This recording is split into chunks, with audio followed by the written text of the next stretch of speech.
I found a never-seen-before friendship bracelet on my boyfriend's wrist and lip gloss in his pocket. When I confronted him, he snarled, "It's for my niece. Mind your business." I stayed silent. That was 4 days ago this morning. He can't stop crying about why I did what I did. When I met my BF Theodore and he seemed perfect, I never told him my dad was ultra-rich. Not because I wanted him to pay for everything, but because if there's one thing my dad taught me, it's that boys only want one thing from girls. Still, our relationship was perfect. We had the passwords to each other's everything, and he wanted to make sure that I always existed in my femininity, which meant he paid for everything and complimented every single meal I cooked for him, even when it came out a little burnt. But one day he turned his Find My iPhone location off. I didn't mind too much, but I still confronted him because I hated leaving things unspoken. So now, a man can't even have any privacy. I do everything for you. His reaction was so uncanny that I immediately broke into tears. That's when he took a break from his yelling to hold me. "I'm sorry, baby, it's just been a tough day at work." I turned it off because I just wanted some independence.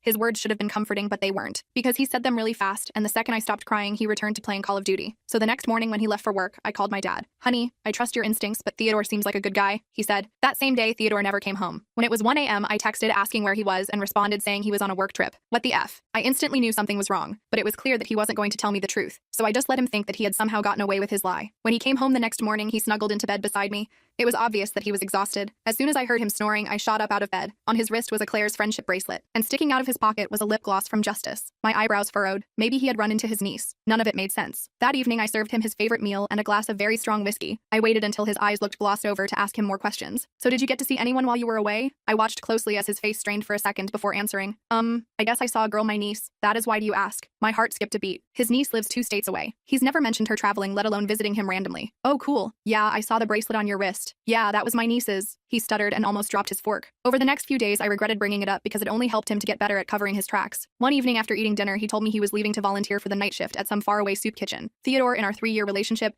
you've never once mentioned anything to do with volunteering?" "Well, I don't know. I just wanted it to be my thing, I guess," he rebutted. He then proceeded to actually send a link to the faraway soup kitchen in question, and when he was gone, he even sent photos of him working. Okay, so maybe I was just being paranoid. That's what I tried to tell myself. But unfortunately, just 12 hours later, it was disproven. Because when he came home and slept, I unpacked his backpack for him. I thought I was doing him a favor. But in the midst of his dirty socks, I found a drawing. It looked like it was done by a child, and it was a photo of him and what looked like a 10-year-old girl kissing on a bed together. At the bottom, it was signed with a heart and the name Lily. I've never heard him mention a Lily. Luckily, I didn't need to keep scheming, because that's when I got a text from my dad. It was a screenshot of Theodore making a booking at one of his Airbnb listings. Theodore had booked it for 4 days from then. It was a log cabin in the middle of nowhere. And he obviously didn't know my dad owned it because the next day he again told me about a work trip. And guess what? He lied about the location. But again, I played dumb. "Wow, honey, you work so hard, I love you." And that idiot ate it up. They always do. When the day came, I waited until 6 hours had passed since he left and drove to the log cabin. As I parked and sneaked my way to the window, I could feel my heart beating in my chest. That's when I saw it. Multiple 9-year-old girls completely unclothed with him. I immediately vomited into the grass beside me. I dug my nails into my palms so hard I saw red. It was one of those moments that no one prepares you for. My hands trembled as I tried to take a photo. I sent it to my dad,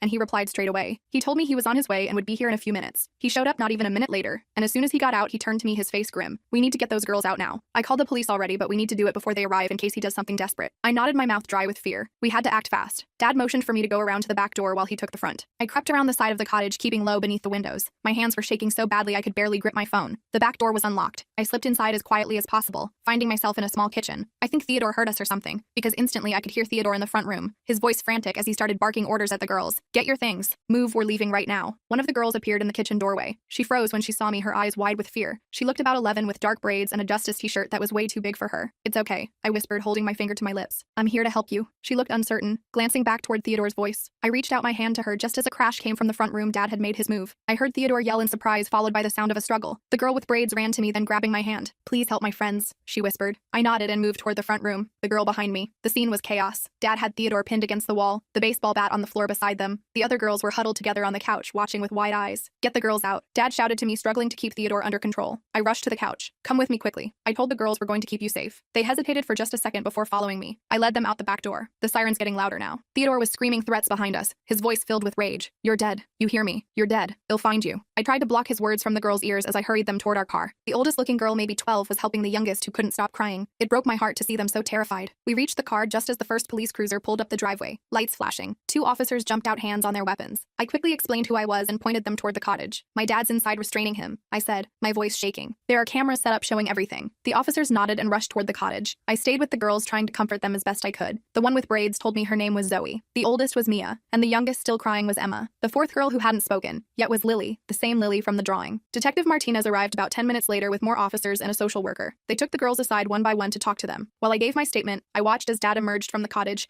Theodore in handcuffs between two officers. Theodore locked eyes with me as they led him to a police car. His face was a mask of pure hatred. "This isn't over," he mouthed silently. I felt a chill run down my spine, but I stood my ground staring back at him until they put him in the car and drove away. The next few days were a blur of police statements, evidence collection, and meetings with prosecutors. This time they assured us Theodore wouldn't be getting out on bail. The evidence was overwhelming, the cameras had captured everything, and the girls were all willing to talk. I thought that would be the end of it, I really did. But Theodore had connections I never knew about. A week after his arrest, I got a call from a number I didn't recognize. Against my better judgment, I answered. "Hello, you think you've won, don't you?" It was a woman's voice, unfamiliar and cold. "Who is this?" I asked, my heart starting to race. "A friend of Theodore's. He wanted me to let you know that he hasn't forgotten about you. None of us have." She hung up before I could respond. I immediately called Detective Martinez, who told me to save the number and report any further contact. She assured me Theodore was still in custody, but that didn't make me feel much better. The calls kept coming from different numbers each time. Sometimes it was the woman, sometimes other voices I didn't recognize. They never made direct threats, just vague comments about watching me, knowing where I lived, how Theodore had friends everywhere. Dad wanted me to stay at his house indefinitely, but I knew I couldn't hide forever. I needed to get back to my life. So I moved back to my apartment, but I took precautions. New locks, a security system, pepper spray by my bed. 3 days after moving back, I came home from work to find my apartment door slightly ajar. My blood ran cold. I backed away, immediately called the police, and waited in my car until they arrived. The officers searched my place thoroughly. Nothing was stolen, but things had been moved around. My photos were turned face down. My clothes were rearranged in my closet. On my bathroom mirror, written in what looked like lipstick, were the words, "We see you." The police dusted for fingerprints but found nothing useful. They suggested it could be kids playing pranks, but I knew better. This was Theodore's friends sending a message. I moved back to Dad's house that night. The next day, I got a call from my boss, Kenneth. "Victoria, I'm sorry, but we're going to have to let you go." "What? Why?" I was stunned. Kenneth sounded uncomfortable. "There have been some complaints and concerns about your reliability given everything going on in your personal life." I later found out that someone had been calling my coworkers, spreading rumors about me having mental health issues, making up stories about Theodore. Some of my coworkers had even received emails with fake screenshots of conversations, supposedly from me saying horrible things about them. Theodore was systematically destroying my life from behind bars.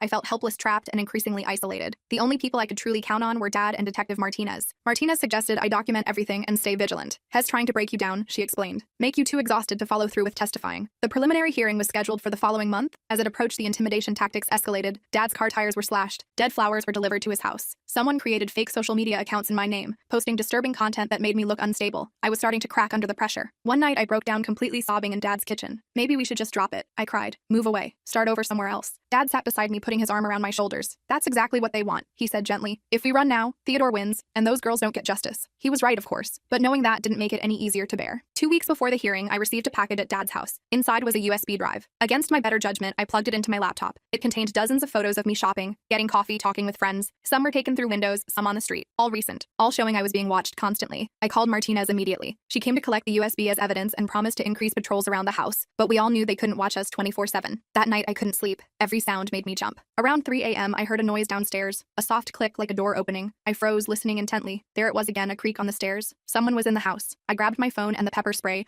then locked myself in the bathroom, calling 911 in a whisper. The dispatcher told me to stay put, that officers were on their way. I heard footsteps in the hallway moving slowly toward my room. Then Dad's voice shouting, a thud, the sound of breaking glass. I wanted to run to him, but fear kept me frozen in place. More thuds, something heavy falling, then silence. The police arrived minutes later, but it felt like hours. When they finally cleared the house and let me out of the bathroom, I found Dad in the hallway, bleeding from a cut on his forehead, but otherwise okay. The intruder had fled when they heard the sirens. I saw his face. Dad told the officers. It wasn't Theodore. It was a younger guy, maybe early 20s. Never seen him before. The police found a knife dropped in the yard outside. Theodore was sending people to do his dirty work. People we wouldn't recognize. The message was clear. Nowhere was safe. Martinez suggested we go into temporary protective custody until the hearing. Dad agreed immediately, but I hesitated. If we disappear now, won't that just delay the hearing? That's what Theodore wants. Your safety comes first. Martinez insisted. We can arrange for secure transport to the courthouse when needed. So we went to a hotel under police protection. Switching locations every few days, I felt like a prisoner, but at least we were safe. I used the time to prepare for my testimony, working with the prosecutor, a sharp woman named Josephine Reed. Theodore's lawyer will try to discredit you. Josephine warned me. They'll bring up your relationship, suggest you're acting out of jealousy or revenge. They might even try to paint you as unstable. I'm not worried about me, I told her. I'm worried about the girls. They've been through so much already. Josephine assured me the girls would be protected during their testimony, able to speak from another room via video if necessary. But I still worried Theodore had proven how far his reach extended. The night before the hearing, I barely slept. I kept thinking about Theodore's face when they arrested him at the cottage, that look of pure hatred, the silent promise of revenge. What if his intimidation worked? What if one of the girls was too scared to testify? Morning came too quickly. 2 police officers escorted Dad and me to the courthouse in an unmarked car. The building was swarming with security, which should have made me feel safer, but somehow only heightened my anxiety. As we walked toward the courtroom, I spotted a familiar face in the crowd. Vanessa, my former coworker. She quickly looked away when our eyes met. met. Was she here for Theodore? How many others had he manipulated inside the courtroom? I finally saw Theodore again. He was wearing a suit, his hair neatly combed, looking for all the world like a respectable businessman, instead of the monster I knew him to be. He smiled at me, actually smiled as if we were old friends meeting for coffee. I felt sick, but forced myself to look straight ahead. I wouldn't give him the satisfaction of seeing me afraid. The hearing began with opening statements. Theodore's lawyer, a slick guy named Raymond Brooks, painted him as a misunderstood volunteer who worked with troubled youth. He suggested the girls had misinterpreted innocent affection, that Dad and I had jumped to conclusions due to relationship problems. When it was my turn to testify, I felt surprisingly calm. I told the truth simply and clearly, about finding the bracelet and lip gloss, about the drawing signed by Lily, about following Theodore to the cabin and what I saw there. Raymond's cross-examination was brutal. He questioned my motives, suggested I was jealous of Theodore's volunteer work, even implied I had mental health issues that made me paranoid. Isn't it true? He asked with a smug smile, that you've been experiencing delusions, that you've been making accusations against multiple people in your workplace? No, I said firmly. Those rumors were spread by Theodore's friends to discredit me. Do you have any proof of that? I didn't, not really. Just my word against theirs. When Dad testified about the break-in at his house, Raymond suggested it was just a random burglary unrelated to Theodore. When Detective Martinez presented the evidence from the cameras, Raymond argued they had been placed legally with my father's authorization since he owned the property. He explained that my dad had installed security cameras in all his rental properties after a break-in at another location the previous year. The footage had been instrumental in proving Theodore's guilt beyond any doubt. By the end of the day, I was exhausted and discouraged. Theodore looked confident, exchanging whispers with his lawyer. Had we done enough? Would the judge see through his act? The next day was even harder. The girls testified via video, their faces blurred to protect their identities. Lily went first, her voice small but steady, as she described how Theodore had approached her at the soup kitchen, where he actually did volunteer occasionally. How he had gained her trust, then started taking her to special places where they could be alone. Zoe, Mia, and Emma told similar stories. Theodore had found them all at places where vulnerable children might be: community centers, after-school programs, soup kitchens. He had posed as a caring mentor, someone who wanted to help them. Then slowly, methodically, he had isolated them from others and begun the abuse. Raymond's cross-examination of the girls was limited by the judge, but he still managed to suggest they might be confused about what happened, or that they had been coached by the prosecution. The final witness was a surprise, a young woman named Jackie, maybe 20 years old. She approached the stand looking nervous but determined. I was one of Theodore's victims 10 years ago. She testified I was 8 when he started grooming me. He was a volunteer at my elementary school. Jackie explained that she had seen Theodore's arrest on the local news and had come forward immediately. She described a pattern identical to what the younger girls had experienced: the grooming, the isolation, the abuse. I never told anyone, until now. She said, her voice breaking slightly. I was too ashamed, too scared, but I couldn't stay silent anymore. Not when I knew there were other girls. Raymond tried to discredit Jackie too, suggesting she was seeking attention or financial gain, but her testimony was powerful, showing Theodore's pattern of behavior over many years. The hearing concluded with closing arguments. Josephine emphasized the overwhelming evidence against Theodore, the testimony of multiple victims, the video evidence, the pattern of behavior. Raymond argued that the evidence was circumstantial, that Theodore was being persecuted for trying to help troubled children. The judge took only 30 minutes to decide there was more than enough evidence to proceed to trial. Theodore would remain in custody, denied bail due to the risk of witness intimidation and flight. It should have felt like a victory, but I knew it was just the beginning. The trial itself wouldn't start for months, giving Theodore plenty of time to continue his campaign against us. As we left the courthouse, reporters swarmed around us. Dad shielded me as best he could, but their questions still reached my ears. Is it true you fabricated evidence against your boyfriend? Sources say you have a history of mental illness. Can you comment? Did you set Theodore up because he was planning to leave you? Theodore's smear campaign had reached the media. I kept my head down and pushed through the crowd to our waiting car. That night, back at the hotel, I received a text from an unknown number. This is just the beginning. By the time the trial starts, no one will believe a word you say. I showed it to Martinez, who added it to the growing file of harassment evidence. She looked worried. We need to be prepared for things to get worse before they get better. She was right. Over the next few weeks, the intimidation tactics became more sophisticated. Someone hacked my email and social media accounts, sending inappropriate messages to everyone in my contact list. My old boss received emails supposedly from me threatening him and his family. The local newspaper ran a story questioning my credibility, citing anonymous sources close to the case. Photos appeared online of me at parties from years ago, doctored to make it look like I was doing substances or acting promiscuously. Dad was targeted too. Anonymous complaints were filed against his rental properties, triggering inspections and temporary shutdowns. His business reputation, built over decades, was being systematically attacked. We fought back as best we could. Martinez helped us document everything for additional charges against Theodore. Dad hired a cybersecurity expert to secure our accounts and trace the attacks. Josephine prepared motions to prevent character assassination during the trial, but it was exhausting. Every day brought a new attack, a new angle we hadn't anticipated. Theodore's network was extensive and determined. Then about 2 months after the hearing, we got an unexpected break. One of Theodore's friends, a guy named Kyle, was arrested for the break-in at Dad's house. His fingerprints matched those found on a window frame. Under questioning, Kyle revealed that Theodore had been coordinating everything from jail, using a contraband cell phone smuggled in by a guard he had bribed. The guard was identified and arrested, the phone confiscated. On it were messages between Theodore and at least a dozen people detailing the harassment campaign against us. There were also messages to other potential victims, girls he had been grooming before his arrest. It was the break we needed. Theodore was transferred to a higher security facility, his communications strictly monitored. Many of his friends were charged as accessories. The intimidation didn't stop completely, but it decreased significantly. As the trial date approached, I started to feel cautiously optimistic. We had survived Theodore's worst attempts to silence us. The evidence against him was stronger than ever. Justice for Lily, Zoe, Mia, Emma, Jackie, and who knew how many others was within reach. But I had underestimated Theodore's desperation. 3 days before the trial was set to begin, I received a call from Detective Martinez. Victoria, I need you and your dad to come to the station right away. There's been a development. When we arrived, Martinez led us to a private room. Theodore has made an offer through his lawyer. She explained he's willing to plead guilty to reduced charges if you agree not to testify. Reduced charges? Dad asked, his voice rising. After everything he's done, Martinez looked uncomfortable. He'd still serve time, but significantly less than if he's convicted on all counts. Why would we ever agree to that? I asked. Martinez hesitated. He's threatening to release certain materials, videos he claims to have made of you during your relationship without your knowledge. My blood ran cold. That's impossible. We lived together. I would have known. He says they were taken when you were sleeping or in the shower. We don't know if he's bluffing, but his lawyer seems confident. I felt violated all over again. Had Theodore been filming me in our most intimate moments? The thought made me physically ill. This is blackmail, Dad said angrily. Can't you charge him for that too? We can try, Martinez said, but the damage would already be done. Once those kinds of videos are online, they're almost impossible to completely remove. I sat in stunned silence trying to process this new threat. Theodore knew exactly how to hurt me, how to make me question everything. You don't have to decide right now, Martinez said gently, but the prosecution needs an answer by tomorrow morning. Dad and I went home to discuss it. I was torn between rage and fear. The thought of those videos becoming public was horrifying, but the thought of Theodore getting a lighter sentence, potentially being free to hurt other girls in just a few years, was even worse. Whatever you decide, I'll support you, Dad told me. But remember, this threat shows just how desperate he is. He knows he can't win in court. I barely slept that night, weighing my options. By morning, I had made my decision. I called Martinez. Tell the prosecution I'm testifying, I said firmly. I won't be blackmailed. Are you sure? She asked. Once the trial starts, he might follow through on his threat. I'm sure, I said, surprising myself with how steady my voice sounded. Those girls deserve justice, and Theodore needs to be stopped, no matter what it costs me. Martinez was silent for a moment. You're very brave, Victoria. We'll do everything we can to protect you. The day the trial began, I woke up feeling strangely calm. Whatever Theodore had planned, whatever he might release, I couldn't control it. All I could control was my own testimony, my own truth. Dad and I arrived at the courthouse early, escorted by officers. The security was even tighter than before. As we walked in, I spotted Lily's parents in the hallway. They nodded to me, their eyes full of gratitude. That simple acknowledgement strengthened my resolve. Inside the courtroom, Theodore looked different. The confident smile was gone, replaced by a tense, calculating expression. He watched me closely as I took my seat,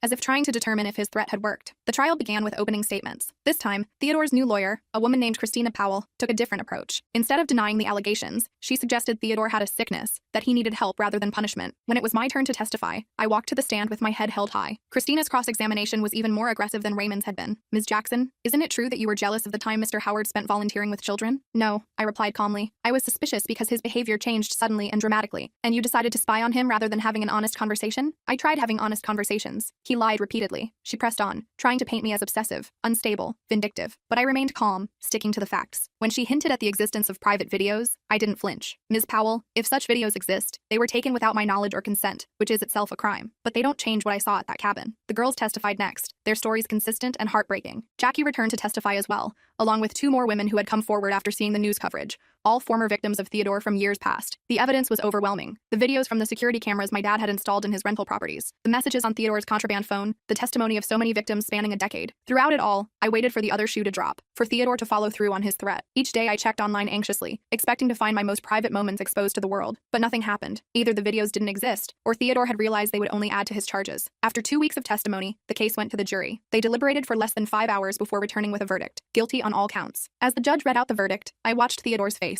The mask finally slipped completely, revealing the monster beneath. His eyes burned with hatred as he looked at me, but I didn't look away. He had no power over me anymore. The sentencing hearing was scheduled for the following month. In the meantime, Theodore was held without bail, his communications strictly monitored. The harassment stopped completely. Life slowly began to return to normal. I found a new job at a company owned by one of Dad's friends. I started therapy to process everything that had happened. I even went on a few dates, though it was hard to trust again after Theodore. The day of the sentencing hearing arrived. The courtroom was packed with supporters, not just for me, but for all of Theodore's victims. Lily and her family were there. So were Zoe, Mia, Emma, Jackie, and the other women who had testified. Theodore sat stone-faced as the judge delivered his sentence. 30 years without possibility of parole, followed by lifetime registration as a SX offender and strict monitoring if he was ever released. It wasn't forever, but it was enough. Theodore would be an old man before he had another chance to hurt a child. As they led him away, Theodore looked back at me one last time. I thought he might threaten me again, or curse me. Instead, he just looked, defeated. His network had been dismantled, his tactics exposed, his crimes laid bare for all to see. Outside the courthouse, I hugged Lily's parents, who thanked me through tears for helping save their daughter. I hugged Dad, who had stood by me through everything, and for the first time in months, I felt truly safe. The road to recovery wouldn't be easy. The trauma of what Theodore had done, to me, to those girls, to everyone in his path, would take time to heal. But we had won. Justice had been served. As Dad and I walked to the car, he put his arm around my shoulders. "I'm so proud of you," he said. "You didn't let him win, no matter what he threw at you." I smiled, feeling lighter than I had in months. "I couldn't have done it without you." "Yes, you could have," he replied. "You're stronger than you know." Maybe he was right. Through all of Theodore's manipulation, threats, and attempts to silence me,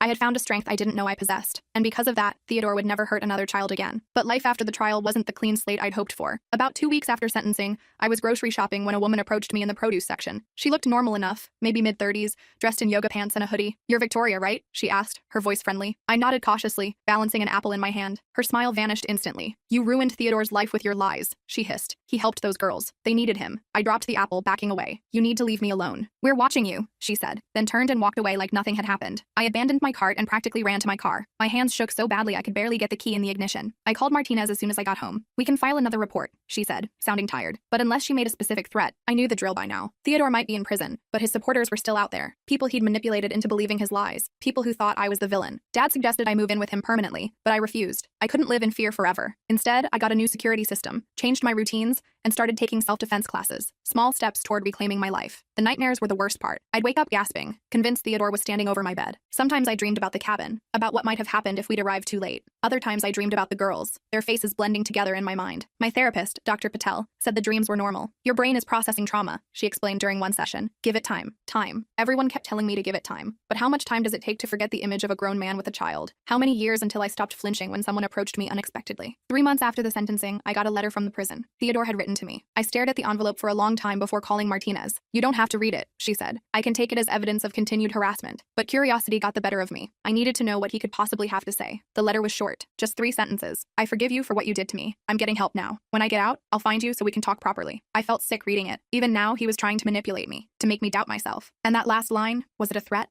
Martinez thought so. She added the letter to Theodore's file and had his prison privileges restricted. Life went on. I focused on work, on rebuilding friendships that had fractured during the trial. Some people never came back into my life. They'd believed Theodore's lies, or maybe they just couldn't handle the darkness of what had happened. But others stood by me, and I made new friends too. Dad and I grew closer than ever. He'd always been protective, but now he understood why. We had both seen the worst of humanity, and we'd faced it together. 6 months after the sentencing, I got a call from Martinez. "Theodore was attacked in prison," she said without preamble. "He's in the hospital." My stomach dropped. How bad is it? Bad enough. Multiple stab wounds. They're not sure if he'll make it. I sat down hard, unsure how to feel. Should I be happy? Relieved? I felt neither. Just numb. "Apparently word got around about his crimes," Martinez continued. "Child predators don't do well in prison." I thanked her for letting me know and hung up. Then I sat on my couch for hours, staring at nothing. I didn't want Theodore dead. I wanted him to serve his time, to never hurt another child. But I couldn't pretend to be sad about his suffering either. Theodore survived the attack, but barely. He spent weeks in the prison hospital before being transferred to solitary confinement for his protection. Martinez kept me updated, knowing I needed the information to feel safe. Life settled into a new normal. I dated occasionally, though I was upfront about my trust issues. Most guys couldn't handle my story, but I didn't blame them. It was a lot to take on. Almost a year after the trial, I was leaving work when I spotted a familiar face in the parking lot. Lily's mom, Carol, was leaning against my car. "Sorry to ambush you," she said as I approached. "I got your work address from Detective Martinez. I hope that's okay." I nodded, suddenly nervous. "Is everything all right? Is Lily okay?" Carol smiled, her eyes crinkling at the corners. "Lily's doing really well, actually. That's why I wanted to see you. She's been asking about you." We went for coffee, and Carol showed me pictures on her phone. Lily looked different, older, happier. She was in therapy, Carol explained, and it was helping. She'd even joined a soccer team. "She calls you her guardian angel," Carol said, her voice thick with emotion. "She wanted me to give you this." She handed me a small envelope. Inside was a drawing, not like the one I'd found in Theodore's backpack, but a bright, colorful picture of a woman with long hair standing next to a little girl. At the bottom, Lily had written, "Thank you for saving me." I cried right there in the coffee shop, not caring who saw. It was the first time I'd felt like any of this had been worth it. Carol reached across the table and squeezed my hand. "We're moving next month," she said. "Fresh start. But Lily wanted you to know that she's okay, and that she'll never forget what you did for her." That night, I slept without nightmares for the first time in months. The next morning, I woke to a text from Martinez. "Need to talk. Can you come to the station today?" My stomach nodded with anxiety. Had something happened with Theodore? Was he trying to appeal his sentence? Martinez looked serious when I arrived at her office. "We've been investigating Theodore's network," she explained. "The people who helped him, who may have known about the abuse." I nodded, waiting for the bad news. "One name keeps coming up," she continued, sliding a folder across her desk. "Someone who might have been more involved than we initially thought." I opened the folder and froze. Inside was a photo of the woman who had confronted me at the grocery store months ago. According to the file, her name was Bethany Howard. Howard? I looked up, confused. "Is she related to Theodore?" Martinez nodded grimly. "His sister. She's been visiting him regularly in prison, and we have reason to believe she may have helped him access victims." The implications hit me like a truck. Had Bethany known what her brother was doing to those girls? Had she helped him? "We're bringing her in for questioning," Martinez assured me. "But I wanted to warn you first. This might stir things up again." She was right. The news that Theodore had an accomplice made headlines in the local paper. Suddenly people were talking about the case again, rehashing details I'd tried to put behind me. Bethany denied everything, of course, but the evidence against her was mounting. Text messages between her and Theodore, witness statements placing her at locations where he'd met some of the girls, and most damning of all, a storage unit rented in her name containing children's clothing, toys, and more disturbing drawings. A new trial date was set, this time with Bethany as the defendant. I would have to testify again, reliving everything I'd been trying to forget. The night before the preliminary hearing, I got a call from Martinez. "Victoria, I need you to come to the station right away. There's been a development." My heart raced as I drove to the police station. What now? Had Bethany fled? Had Theodore somehow gotten out? Martinez met me in the lobby, her expression unreadable. "Before I tell you what's happened, I need you to prepare yourself. This is going to be difficult to hear." She led me to a small conference room where Dad was already waiting, looking pale and worried. A man I didn't recognize sat across from him, tall, balding, in an expensive suit. "This is Alan Brooks from the FBI," Martinez said, closing the door behind us. "He's been investigating a network of child predators that we believe Theodore and Bethany were part of." My mouth went dry. "A network? You mean there are more of them?" Alan nodded solemnly. "We've been tracking this group for over a year. Theodore Howard was on our radar before you ever came forward." I sat down heavily, trying to process this. "So you knew? You knew what he was doing to those girls?" "We suspected," Alan clarified. "But we didn't have enough evidence to make arrests. We were building a case against the entire network." "And now?" Dad asked, his voice tight with anger. "Thanks to the evidence collected during Theodore's trial and the new evidence against Bethany, we've identified several other members of the network. We're preparing to make multiple arrests." I should have felt relieved. Instead, I felt sick. How many children had suffered while the FBI built their case? How many could have been saved if they'd moved sooner? "We need your help, Victoria," Alan continued. "Your testimony against Bethany could help us bring down the entire network." I looked at Martinez, who nodded encouragingly. "You don't have to decide right now," she said, "but this could help protect countless children." I thought about Lily's drawing, about her calling me her guardian angel. I thought about Zoe, Mia, Emma, and all the other girls whose lives had been shattered by Theodore and people like him. "I'll do it," I said firmly. "Whatever you need." The next few weeks were a blur of meetings with prosecutors, FBI agents, and victim advocates. I learned more about the network than I ever wanted to know. How they communicated, how they shared victims, how they protected each other. Bethany's trial was postponed while the FBI built their larger case. I was both relieved and frustrated by the delay. Part of me wanted to get it over with, to say my piece and move on, but I understood the importance of doing this right. 2 months later, the arrests began. 7 people in total, including Bethany. The charges were extensive: child exploitation, trafficking, production of child sexual abuse material. The evidence was overwhelming. I watched the news coverage with mixed emotions: relief that these predators were being stopped, horror at the scale of their crimes, and underneath it all, a nagging question: would this really be the end? The answer came 3 days later when I received a text from an unknown number. "You think you've won? This isn't over." I forwarded it to Martinez immediately, my hands shaking. She called within minutes. "We're tracing the number," she assured me. "In the meantime, don't go home. Go to your dad's house. I'll send a patrol car." I did as she said, throwing some clothes into a bag and driving straight to Dad's. He was waiting on the porch, his face grim. "Martinez called me," he said, hugging me tight. "You're staying here until they find whoever sent that text." I nodded against his shoulder, too exhausted to argue. Would this nightmare ever truly end? The patrol car arrived shortly after I did, parking across the street from Dad's house. It was a small comfort, knowing someone was watching over us. That night, I couldn't sleep. Every creak of the house, every distant car engine had me sitting up in bed, heart racing. Around 3 a.m., I gave up and went downstairs for some water. As I stood in the dark kitchen, a movement outside the window caught my eye, a shadow, moving across the yard.